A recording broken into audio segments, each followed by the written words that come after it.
it's Bombbuster72 back again for another T3 Thursday's Tactical Tip. As you can tell, I am in a hotel room right now. I'm on the road again traveling. So this week is going to be a little bit different. I really want to talk to you about what are tactics. I think a lot of people use the words tactics and tactical a little incorrectly, possibly. And it's not necessarily that it's their fault in it. It doesn't matter so much, but I think it really helps with your mindset if you really understand the definition and understand how to use tactics and how to properly employ them in your day-to-day security plan. So tactics come down to two things, really. It's the science of tactics and the art of tactics. So I really don't want to spend a lot of time talking about the science of tactics other than to say it is that. These are proven aspects of tactics that can be used in war. And when you're talking about, it really is like a chess game. And the science of tactics really would be the science behind, say, chess or something like that. There are proven moves, there are proven things that work in a certain situation. And that's really the science of tactics that we're talking about. So I really want to concentrate and talk about the art of tactics. There are three components to the art of tactics. And the first one is the creative and flexible use of tools. Now, I'm not just talking about your carbine and your pistol or a knife or anything like that. It's all the tools that you have. It's the terrain. It's the proper use of concealment and cover. And it's using those to your advantage when you're employing them against an enemy. An example would be to using the natural terrain features to hide your movements as you're flanking an enemy, or something to that effect. It's properly using whatever tools you have to gain an advantage in a given situation. Now, the second part of the art of tactics is decision-making. And not just any type of decision-making, it's decision-making in a very fluid and a very uncertain and unstable environment. It can be very difficult to do, but a decision must be made.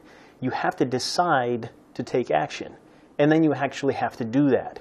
One of my favorite quotes is from Theodore Roosevelt, and it has to do with decision-making. In any given moment of a decision, the best thing that you can do is the right thing. The next best thing you can do is the wrong thing. And the worst thing that you can do is absolutely nothing. Now, I think this is very true. You have to decide to do something. Right or wrong, you need to take action, and you need to do it very quickly.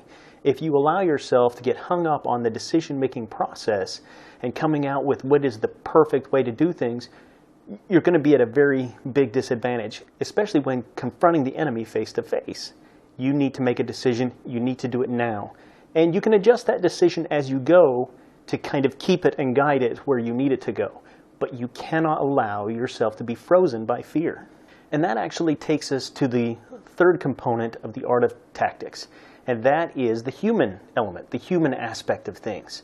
Fear can be a great motivator, or it can actually distract and shut us down.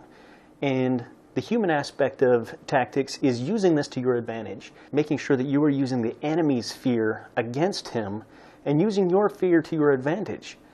It's an amazing thing to see sometimes, but in actual combat, you see some very interesting things. You will see the person who is really quiet and you don't expect to step up.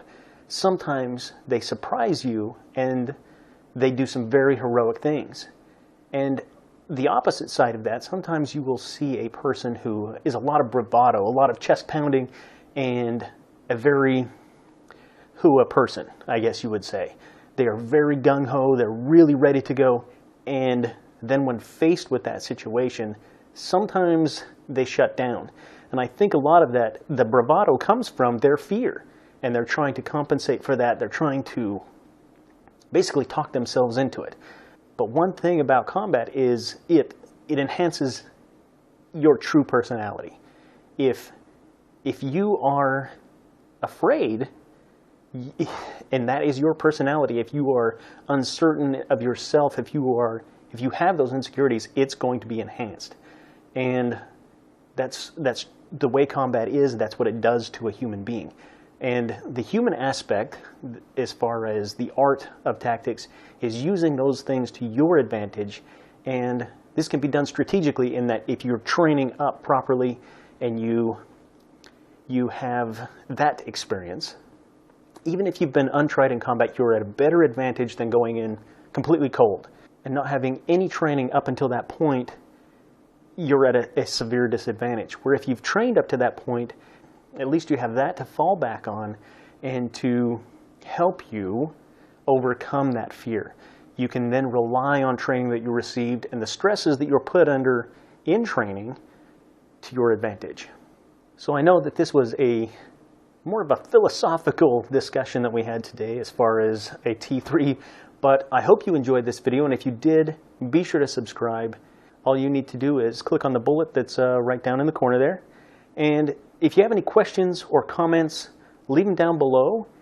And until next time, take care and be safe.